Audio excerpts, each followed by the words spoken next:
Hello guys, it's me Hazonic, and I am back with episode 2 of my Kingdom of Rizia playthrough series. So, I recorded this episode 1 yesterday.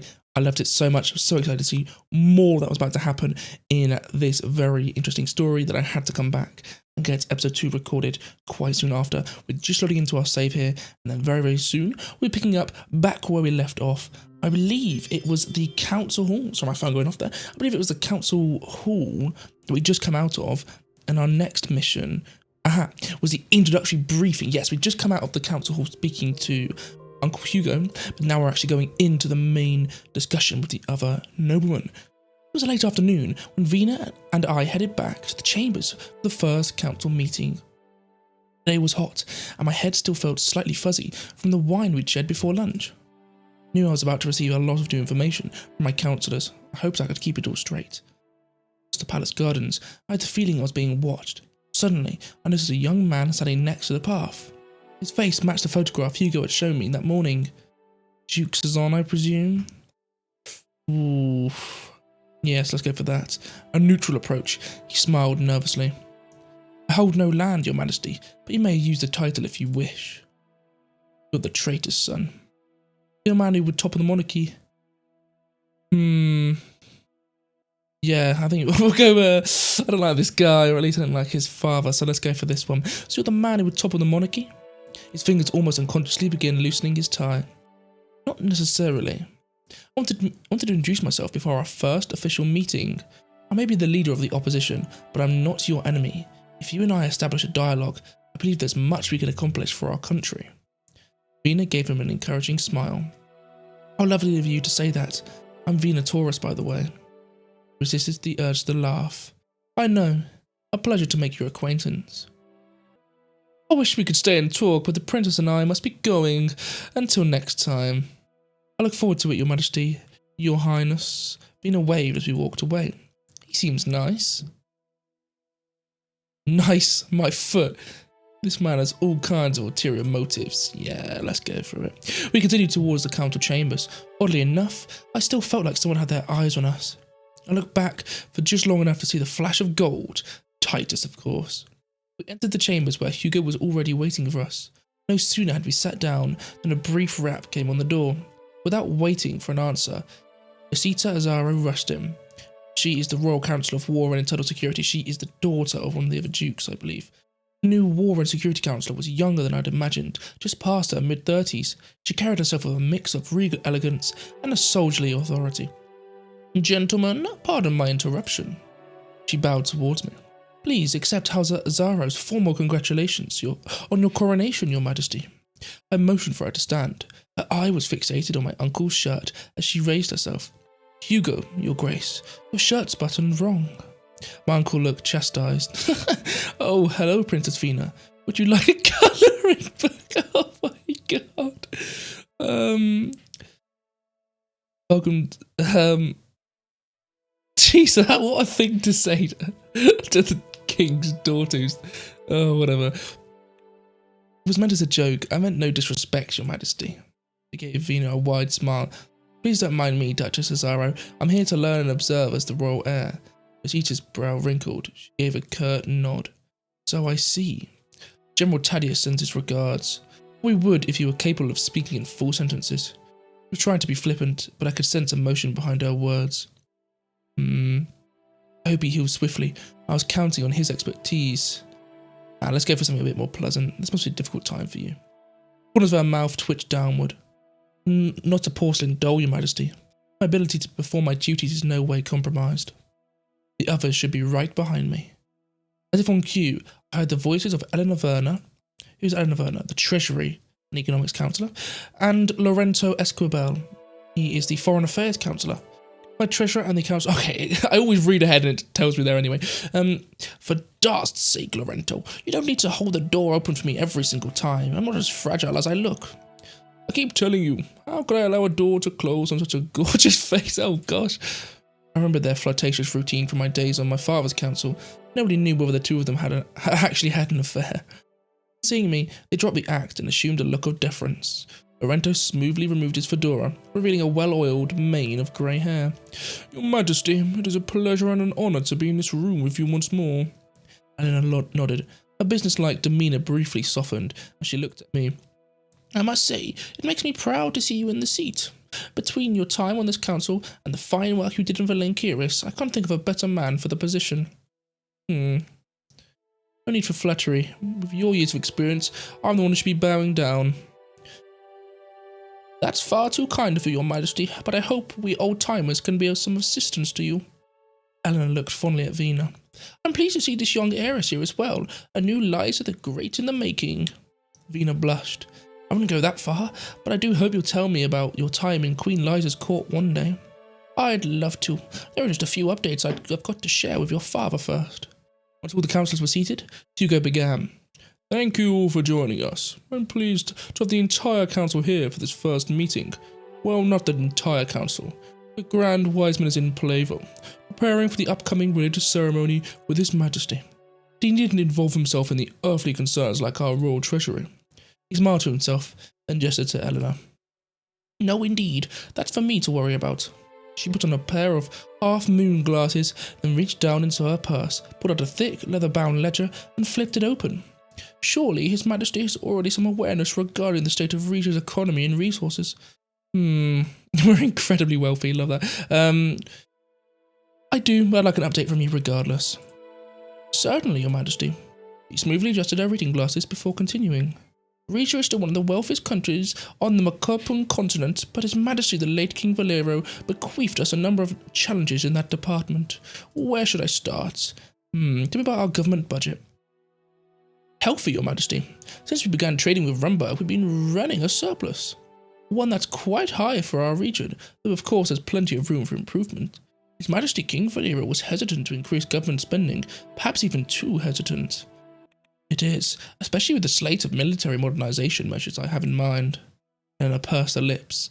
With all due respect, Duchess Azaro, I'm not sure the military is the king's #1 focus. The last time Rizia had a strong military, Memphis muted against us. That is quite true, but yeah, this is where I'm thinking I do want a strong military, because I know I said in the first episode that I wanted to go quite in the middle, but I actually think it would be quite fun to go quite opposite to what I did in my first playthrough, which was very peaceful and have a big war, but I want to try and succeed. This series is me trying to genuinely succeed as the Kingdom of Rizia, so maybe full-on military spending isn't the way. I'm thinking, not this one, that's too strong. I do want some sort of defense, but I think if we invest our surplus in recent industries. Very good thinking, Your Majesty. Ultimately, should that money be spent on the region people? Think of the advances we were able to make during the Liza era due to the Queen's investments in citizen welfare. You'll recall our famous quote.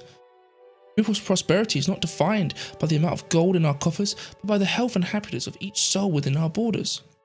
I like this one though. On the other hand, there can be no welfare without security. Hugo put up a hand. I'll point out that Rizia's wealth, and my mother's judicious handling of it, was one of the factors that allowed us to survive this century of revolutions. However, those were different times. As a modern nation in an era of increasing superpower influence, we are expected to have a certain standard of military. Yeah, I do agree with them. You're right, Hugo. I'll take Duchess Azaro's suggestions seriously. I'm honoured, Your Majesty. Your enthusiasm is heartening, Duchess Azaro, even if I personally believe our spending should be directed elsewhere. Any further questions, Your Majesty?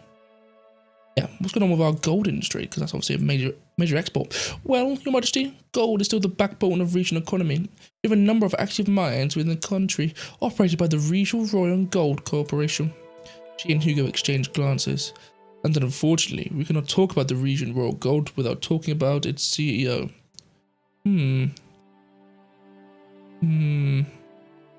Better get that discussion over with. For better or worse, our country's gold stores relied on Russell Montoro. Oh gosh, known to all as Rusty, is the CEO of Region Royal Gold, the wealthiest commoner in the country. My goodness.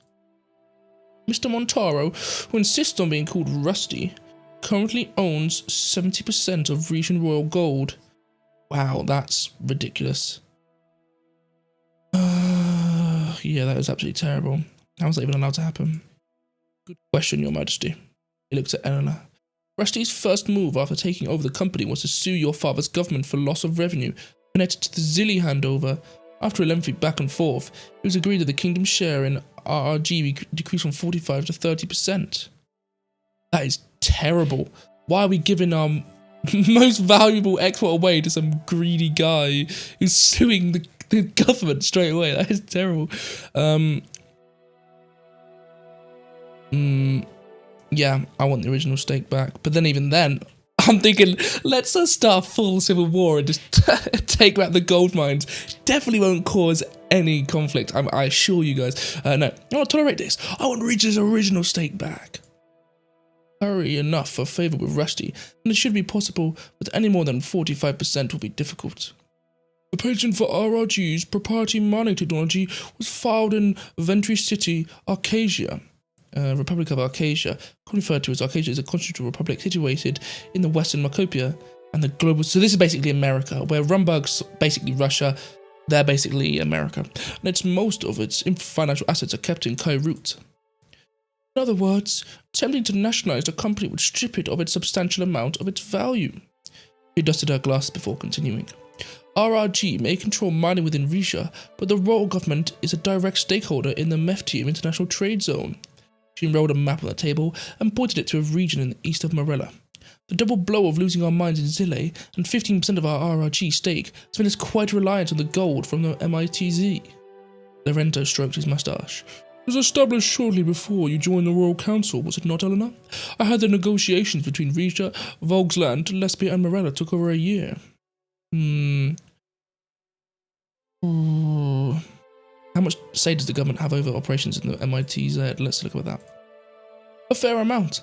Any change to regulations or profit shares have to be agreed on by all 4 nations involved.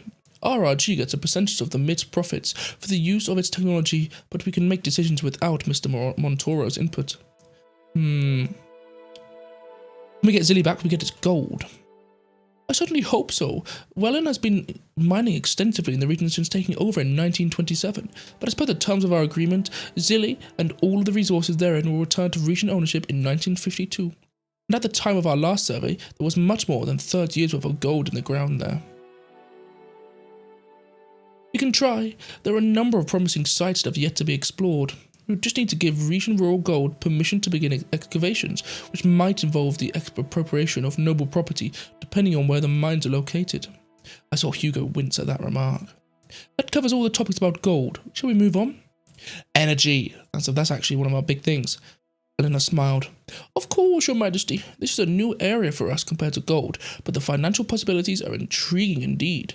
She pointed at the map in front of her, this time directing our attention to the southern coast of Alinkiris. Though our state energy company is called Region Oil and Gas, production of the former has slowed over the years and is threatening to come to a complete halt. The latter, however, shows potential. Our most productive gas field is in Esquiris, off the coast of Topaz. Assuming enough money is invested into its expansion, we can expect it to fuel our kingdom for years to come. Or we can spend our budget elsewhere as we wait for access to the new field south of Calakibis. Careful, Mrs. Werner. One shouldn't count one's pheasants before they've been bagged. Excuse me? South of Calakibis, wouldn't that put the field close to Palais? Renta gave me a significant look. Exactly, Your Majesty. Miss Werner, tell him. Well, we're still in the extremely early stages, but we may have at least part of a claim to a substantial reserve of natural gas between the port of Palais and the region island of Calakibis. What are we waiting for? Let's get to drilling. No, I think let's get to drilling. What are we waiting for? Let's get to drilling because I don't want to directly go to war with Palais, but we'll be a little bit maybe abrasive with some of our techniques. Get a bit of oil drilling and gas drilling just there. Maybe a little bit of stuff going on the border. You know, nothing that a dictatorship / kingdom wouldn't do. You know, could have your fun here and there. I'd like nothing more, Your Majesty, but protocol must be followed. Our researchers have been investigating the field's size and borders. Once those are known, it would be easy to determine ownership. Of course, we're listening. We're liaising extremely close with Palais to avoid misunderstandings. As well as we should. Nobody wants a repeat of the last conflict. I'm surprised by that as well. If the Grand Duchy does not provoke us, we will not provoke them. Yeah, that's literally my argument. But saying that we are provoking them. I'm sort of contradicting myself there. As much as my family is clamouring for the repeat of the Palace campaign, I think it's best to ignore them. Of course, if Palace shows hostility towards us, we will react in kind, but Rizia should not be the first to resort to aggression. Vina sensitively raised her hand. I don't know why we're even discussing a military response. We'll surely be able to reach a compromise using proper diplomacy. Time to grow up, my dear daughter. I'm actually going for that one as well. Oh, but... And I gently cut him. We should save this discussion for if and when we know more about the gas field in question. For now, are there any other questions? This is the last one. How much of our revenue comes from taxes? Our resource-based economy allows us to have some of the lowest tax rates on the continent. It's been a real boon for the economy. The central government does collect a flat income tax of 10%. This is mostly paid by workers, as nobles have no income to speak of. Generate extra revenue by introducing estate or inheritance taxes. That's going to upset Hugo massively. We definitely could, Your Majesty. I do happen to think that taxing wealthy nobles makes more sense than taxing the workers who generate said wealth. On the other hand, the current tax code was proposed by the House of Delegates and agreed on by your father. It might not be easy to change it. Nor should we. Taxing nobles would be an attack on the very backbone of Regent society. Yes, our family's investments power half the businesses in this country. Why should we be forced to pay double? Yeah, no, I do agree with them, and I also think that'd be a very bad way to start my reign off by annoying every single nobleman in the country. I think I'll save that for a little bit. Maybe once I've secured power a little bit more before annoying them. You have a point. We shouldn't disincentivize families like yours from supporting Regia's economy. Think of your own house, Your Majesty. Would the Regent wine industry be where it is without our backing? In terms of our province's individual contributions, the GDP in Valencuris is off the charts thanks to the wine, gas and tourism industries. Brennus is still suffering the effects of the loss of Isa and Zille. However, it's made advances in shipping and agriculture alongside its gold mines. The manufacturing concerns in Cadesmont and Clar are doing very well, to the point that the business councils are complaining about an imminent shortage of skilled workers. A shortage of region workers, Eleanor? Those vacancies could easily be filled with migrants from Velen and Durdia. That's a slippery slope, Mr. Esquibel. Oh god, that's a slippery slope. Hugo probably hates migrants, doesn't he? Are you familiar with Regia's two-tier employment system, Your Majesty? Please explain it to me. After the Velen Civil War, we began granting labour hand visas to Vezek migrants and a smaller number of Durdians. Labour hands may accept employment by Regian industries, but they don't have the right to social security or other benefits, and there's a cap on how much they're allowed to earn. They now make up most of our blue-collar workforce, with higher paid jobs held by native regions, as well as a small number of lesbians, Volgslandians, and Rambergians. The program did wonders for the economy when King Valero initiated it, but as a result, we now have millions of workers in this country who are being treated like second-class citizens. This is a slippery slope. This is like Hugo said, it's a slippery slope. And yeah, I think it's a slippery slope. They should have the same working rights to their region counterparts, especially the pain tax. I think I agree with that one. As even though it's going to majorly anger Hugo and the bloody nationalists, I actually think, as I just said, they make up such a massive part of the workforce that the economy is extremely reliant on these people. So to kick them out would be detrimental to the economy, and to keep it as it is, it might be the safe option, but I don't know if in the long term it's the best. Yes. I'm going to say the same working rights. Regia offered Vezek's asylum where other countries did not. There must be some limit to our generosity. True, 1 and 3 I'm agreeing with. I'm just being pragmatic. Expanding foreign workers' rights does seem like a convenient solution to the shortage Eleanor mentioned. From a security standpoint, allowing migrants to earn more money would curb the kind of black market activities that have been taking place in cities like Isa. You will not fear the dilution of region culture and values, Duchess Azara, or the infiltration of Dasnerists. Dasnerity is a prominent branch of Nerity, and monolith. Oh, so it's a just different religion. Okay. And Golcondists, actually another different. Yeah, just different religions. Okay. Into our Verhish society, she shrugged.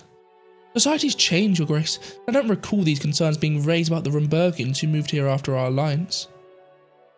Yeah, I completely agree with her. Well put, Duchess. I can already see you're going to be an excellent addition to the council. Thank you, Your Majesty. Saw a smile play across her lips.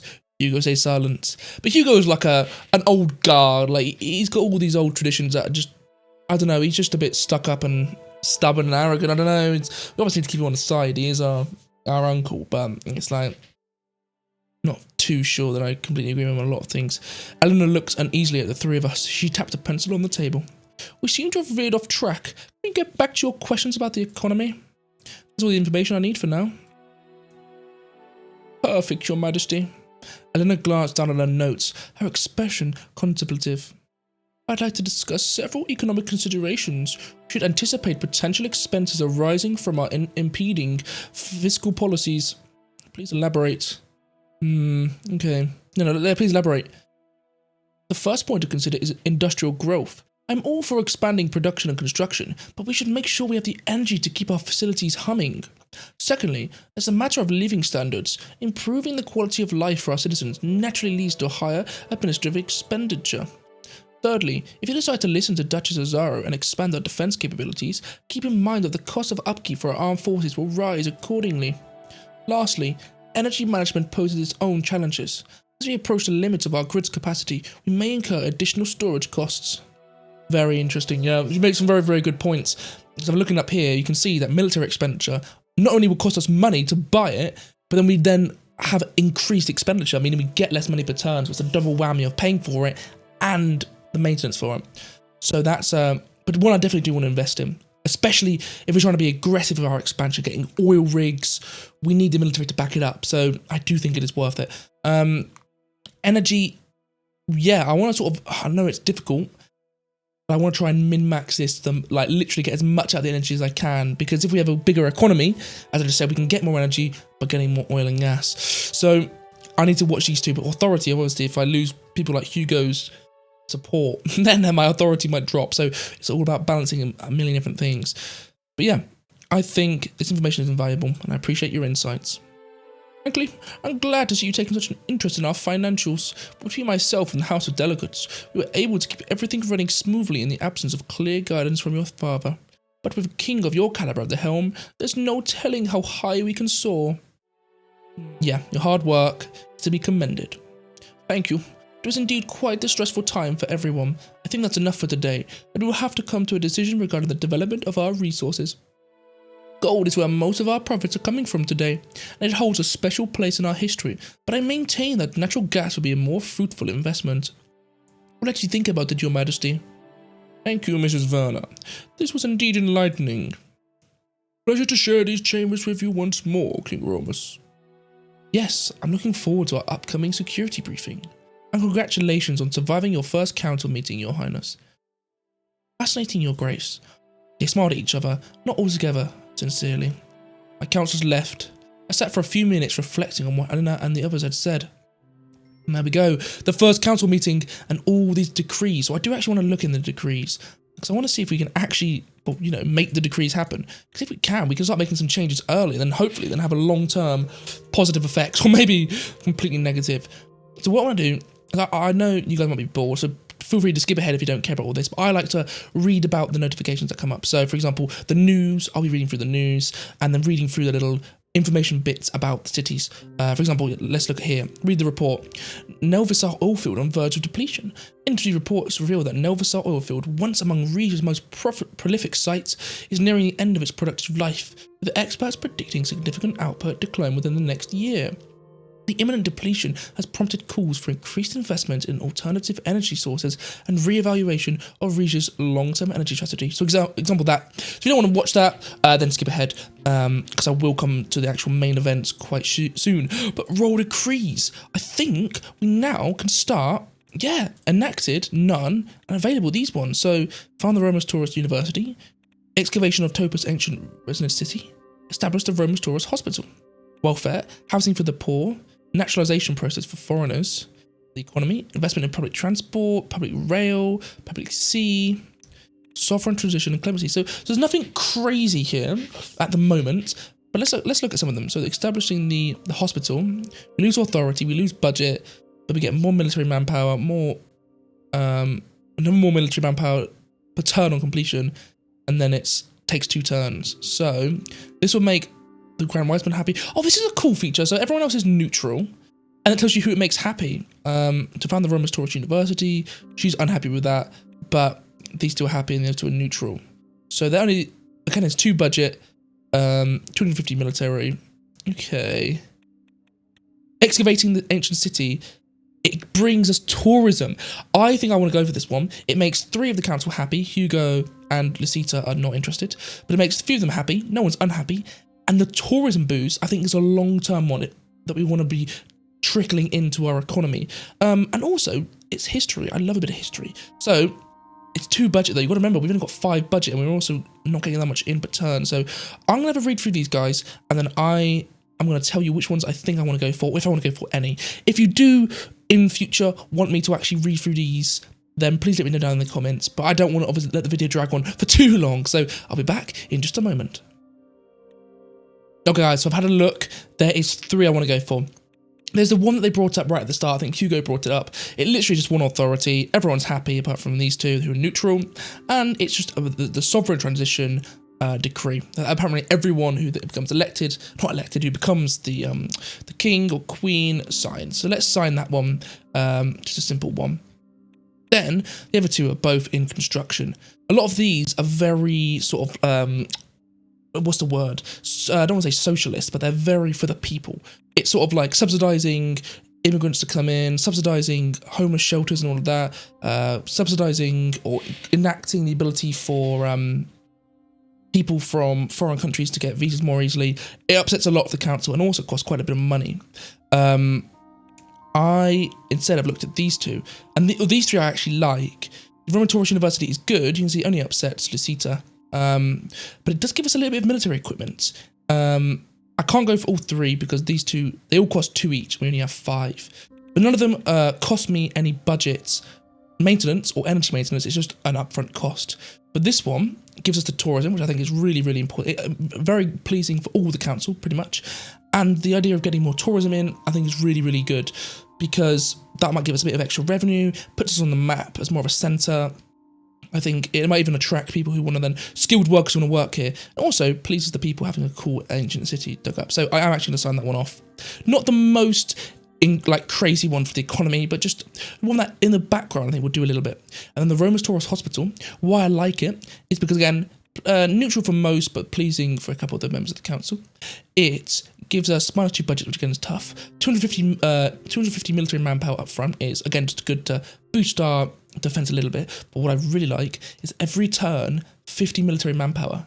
Because we're building this basically on turn 1, throughout the game, that might come in clutch later on if we ever go to a war, because we've got the most out of this building. So it's expensive, 2 budget, but I'm going to sign it off, which might bite me in the back because, for example, we might come to another one later on where I want to spend budget and I just don't have enough money, but I do think it is going to be worth it. And with that being built sooner than later, we're getting the most out of it. So that is the royal decrees done. We've got very little budget left. We've got the ancient city restoration here, and then we've got the Romus Toras Hospital being built there. So let's have a look at some of these little events, or the reports. Coal deposits suspected in Havas. Geologists in Havas have notified us about the potential presence of significant coal deposits, sparking interest for further exploration.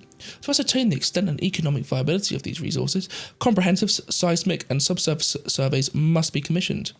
We've also got the deemed safe for ceremony, the Archon Sanctuary. We've got unveiling the legacy of the Rezia Empire, a groundbreaking development that has captured the kingdom of Rizia's imagination. Archaeologists in the esteemed city of Topaz have unearthed remnants of what appears to be a major city from the long-lost Rezia Empire. The extensive layout, marked by grandiose architecture and elaborate frescoes, suggests a significant centre of commerce, governance and culture reflected of a bygone golden era of prosperity. We've then got festivities underway for the king. We've got, I think that's it. That's all the reports done. We've also got 10 news articles. I'm not sure I'm going to read every single one of these. I'll just probably read the title. We've got Topaz to be restored to former glory. We've got Plava Buzz as a grand ceremony ready for king. Provincial capital honours King Romus with the, I thought I mentioned maybe the hospital. RRG CEO speaks out against proposed mining regulations. Oh gosh.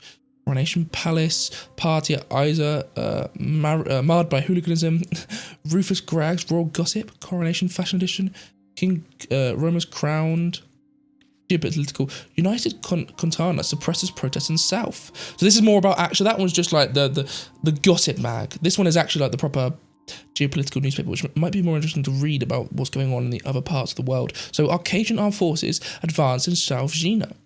Its costly campaign in West Gina, so America basically, has intensified its military operations in South Gina, aiming to dismantle Malanayevist learning regimes and promote democratic governance. This move comes as Arcadia faces growing resistance from Narashima and Zelina, where CSP influence is on the rise. Conflict has escalated with Arcadian armed forces engaging in fierce battles. So America is basically at war with some communist state, is what it's trying to say. Recent coronation raises question: who is Romus Toras? New kings, the son of the late monarch Valero, by the book. Okay, interesting. So nothing crazy in the news. Now it just leaves our events. We've spent some of our money. I think they're the right thing to do. What's the point of sitting on loads of money? Put it on. Let's put it to some good use. But anyway. Let's go to Plavo here first. Consecration of the King, or it's the arranged classical concert for noble houses. Now let's go for the Consecration of the King. My motorcycle travelled for over an hour. Oh, my motorcade, sorry. Travelled for over an hour before the Ark Sanctuary of Plavo appeared just over the horizon. Its golden dome radiated under the morning sunrise. It was a view I'd seen countless times, but it never failed to inspire awe. Titus, who was sitting next to the driver, turned back to me. We shall be arriving shortly, Your Majesty. Good. I've been looking forward to this for quite some time. I was here for the Consecration of the King, the centuries-old ecclesiastical. I'm very, very stupid. I can't say that word. Ceremony symbolising a monarch's appointment as God's highest representative on earth, better known as the divine right of kings. Unlike my coronation, this was a private event shrouded in secrecy. Only a select few, such as Grand Wiseman and religious counsellor Sal Ignatius, were privy to what ceremony entailed.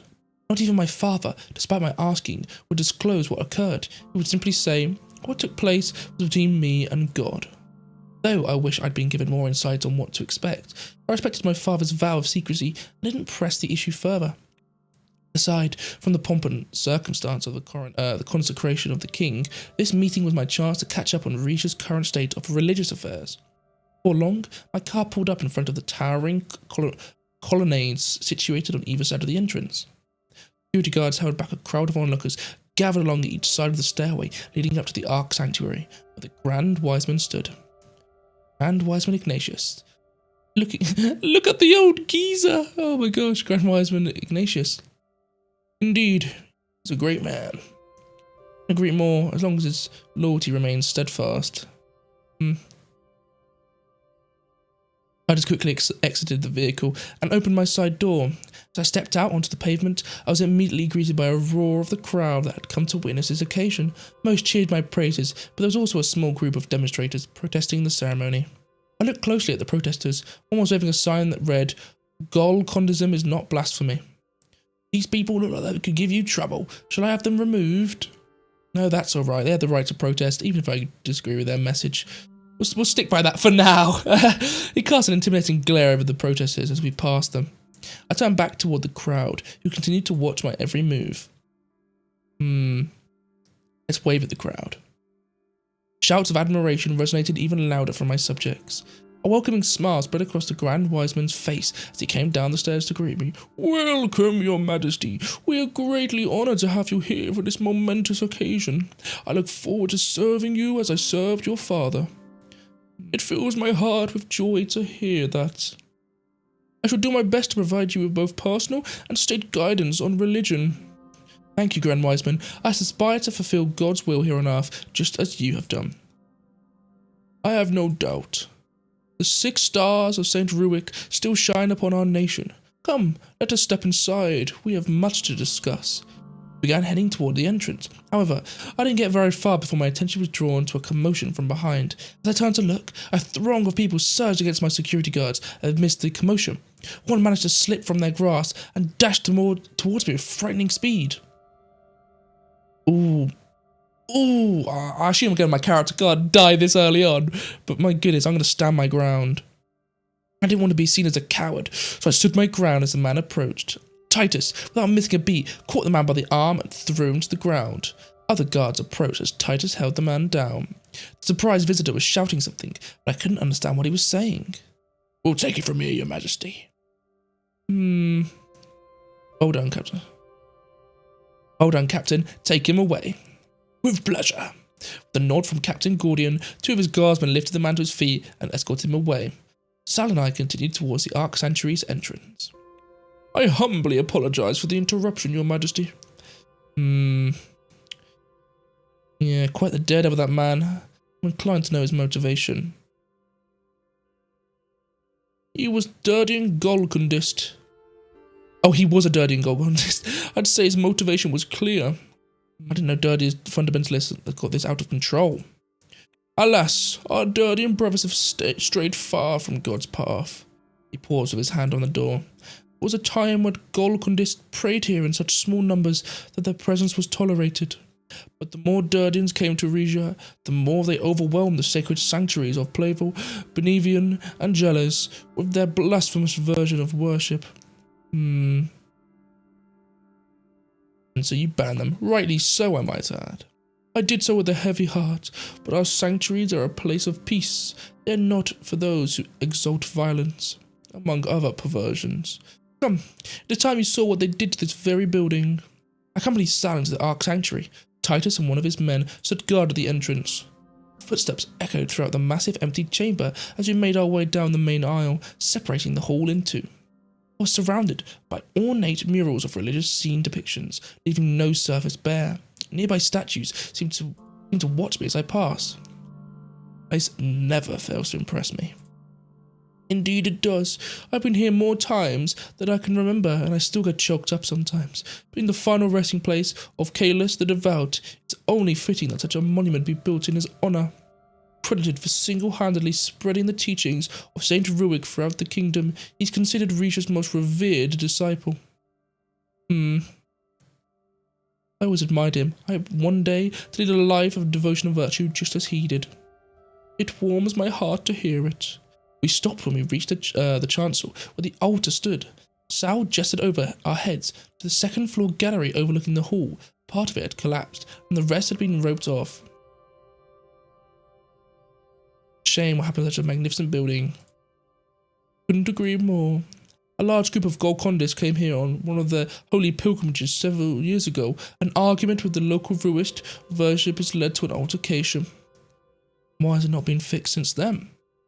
Well, we will get to that, your majesty. Sal began to pace around the altar. Risha's religious climate is at a crossroads, your majesty. From providing for the impoverished to expanding educational opportunities, our faith-based institutions are a central part of everyday life, the fabric that ties our society together, all under the umbrella of our state religion, Ruhism.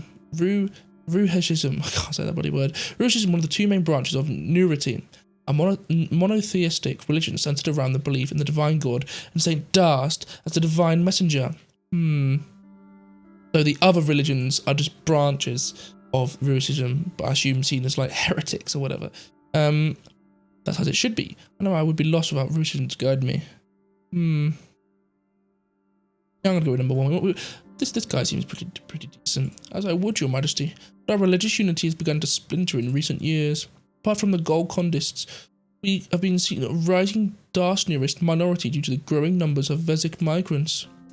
Darshnirity was one of the other main branches of Nurist religion, observed in most countries to our north, including both Velen and Rumburg. Lena had been a follower, but converted to Ruhism on joining the Regent royal family. A sacrifice, but one she gladly made in order to be with me. I would never counsel this country to turn away people in need, your majesty, but I do worry that our Ruishist values are in danger of becoming diluted. Let's go semi-neutral for now. That's very kind, your majesty. There's one decision that must be made right away regarding Regis' religious plurality. He stopped pacing and looks at me. I recently received an urgent request from the archpriest of Celebes. That city's Darshnirist sanctuary has long been insufficient to serve worshippers' needs, and he requests that a new one be constructed.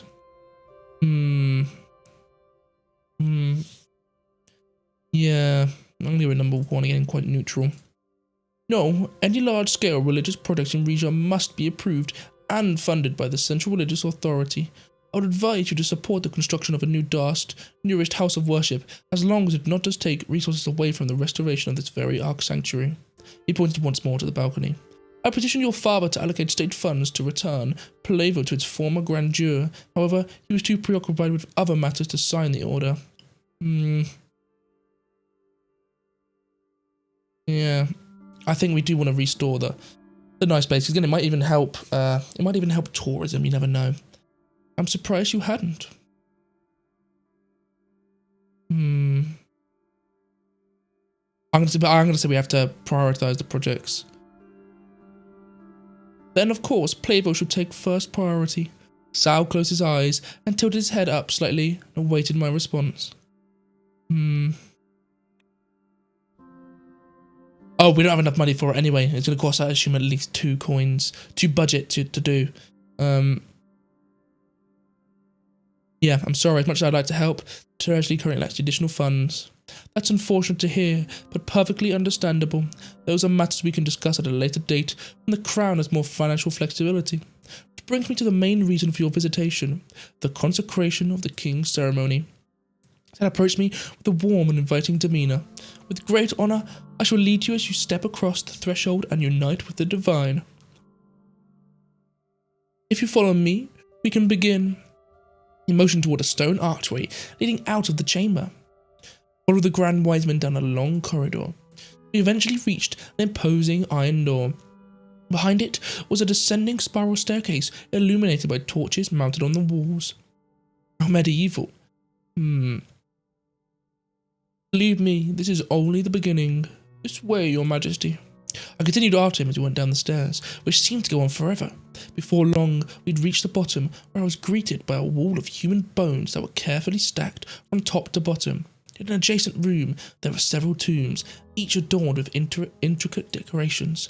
Welcome to the catacombs.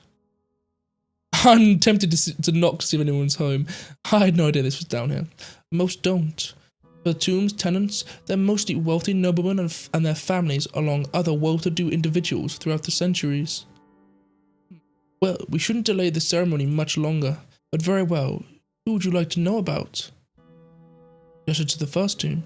That would be the tomb of Teleria Cesaro. Not only was he the Earl of Havas, he was most revered general during the War of Regent Succession, 1805.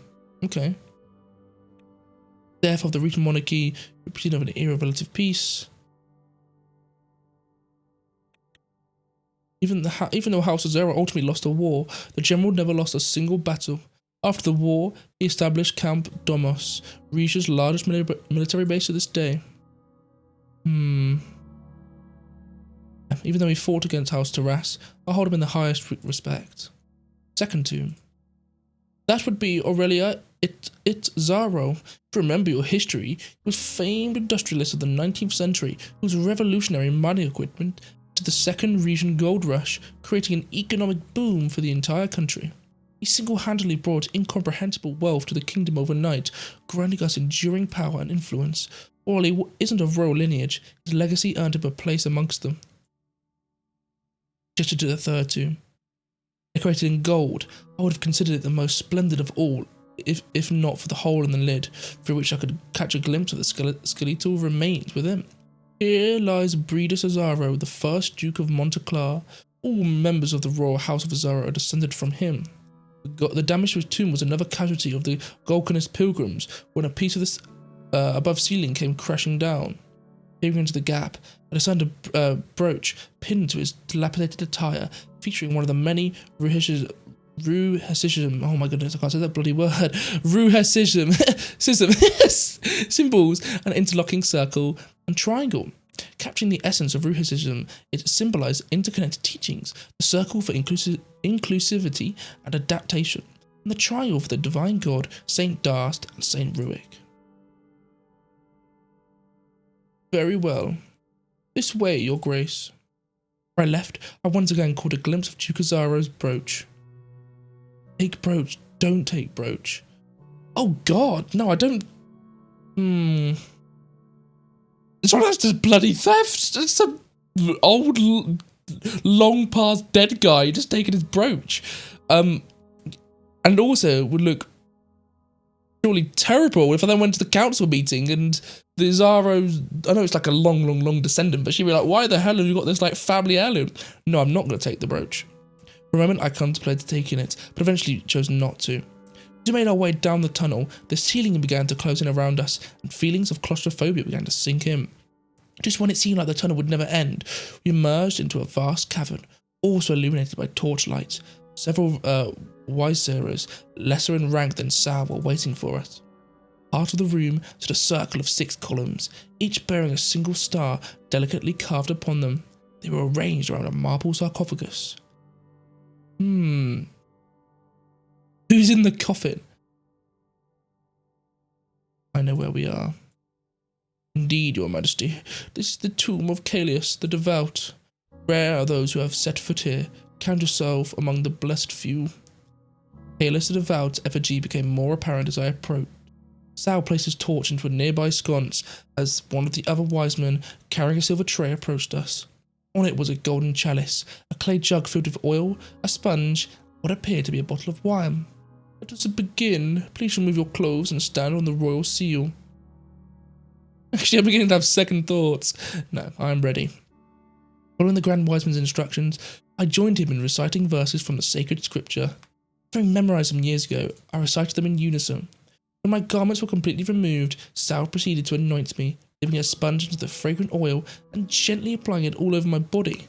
After my flesh was fully coated, he set aside the jug and sponge, reaching for the chalice and bottle of wine. He then poured the wine into the chalice until it reached the brim. It's well known that this is the final resting place of Callias the Devout, but what most don't know is that this is where he performed his first miracle. News to me.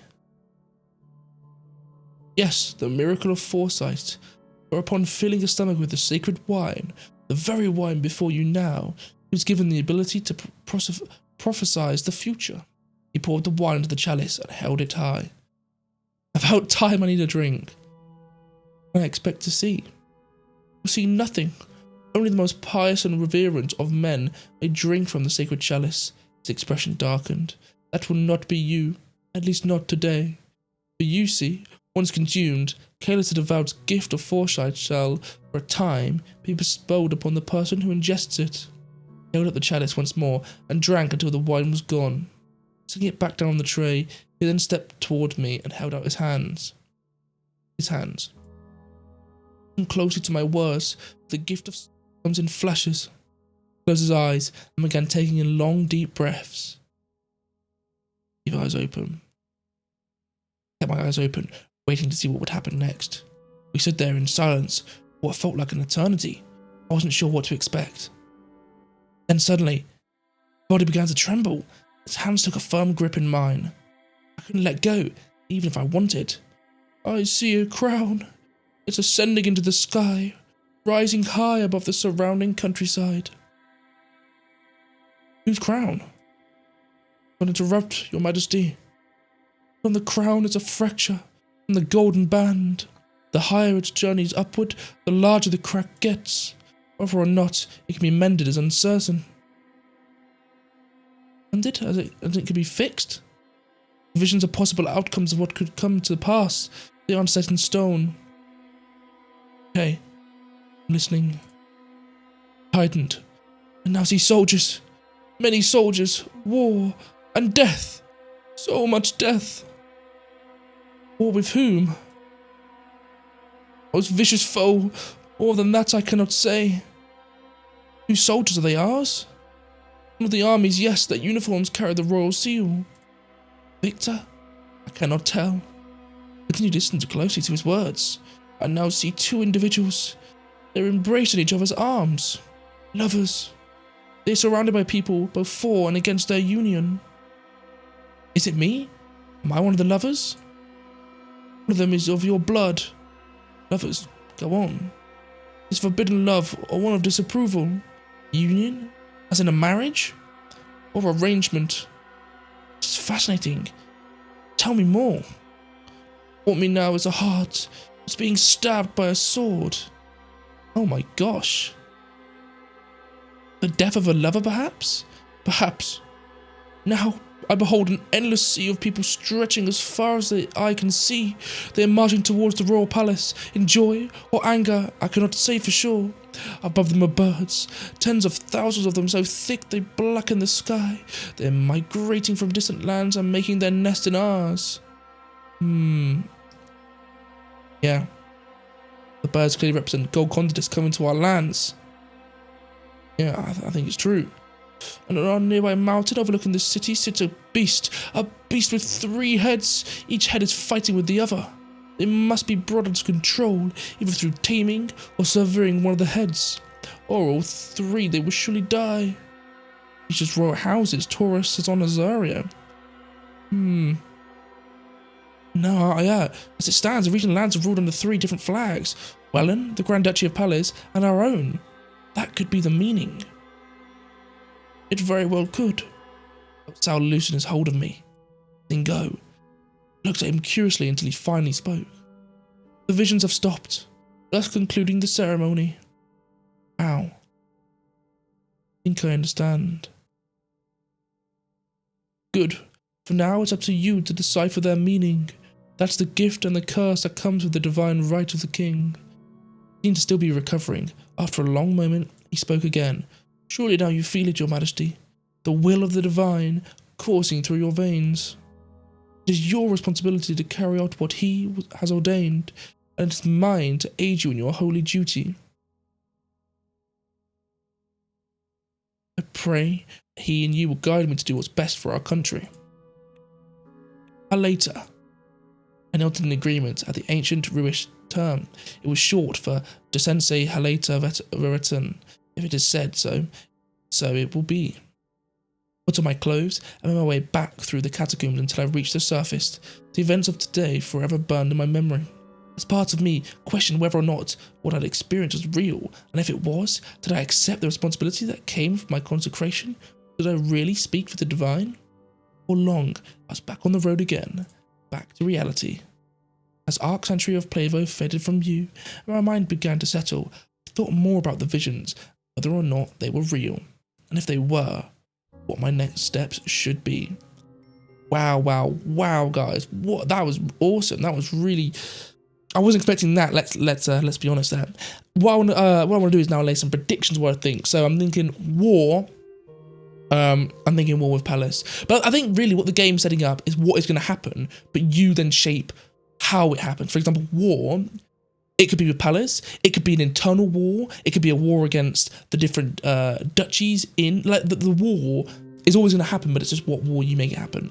The people marching on you, he said they were in joy or they were in distress. If you do really good and you get all the people on your side, I assume people marching towards your palace are people who are happy and they're celebrating in a festival. I assume if not, it's protesters who are trying to overthrow you. The part about the lovers, I'm predicting that it's the daughter, Vina, and that bloody traitor, because that was the game was very weird to say that, like how she commented on his appearance and how they also brought him up several times. So he's obviously got a bigger part to play. So I'm thinking something like that. And the part about the birds who are migrating in and swarming the city, I'm assuming that's talking about like the Vezek, the Wellen migrants, or whatever it said. So. Again, I said I was role-playing as a character, someone who's sort of in the middle, but this divine intervention, again, the character knew nothing about it, neither did I actually. I'm thinking, I want to make him now super, he's super nationalist, he's like, what the hell, the country's going to go into turmoil, like there's people marching on the palace, there's a war where soldiers are fighting. So I'm going to go full into military. I want a massive military. I'm going to be more nationalist. It's going to be a right playthrough, guys. But anyway, guys, that is the end of episode 2. Perfect time to end. We've just come out of the Consecration of the King. This is awesome stuff. So, guys, I will be very, very excited to record episode 3 and upload it for you, where we shall go and continue the story in Port Drazon. So guys, if you enjoyed it, please leave a like. If you want to see more of the series and similar games in the future, then please do subscribe. But apart from that, I will see you in episode 3. Ta-ra, guys.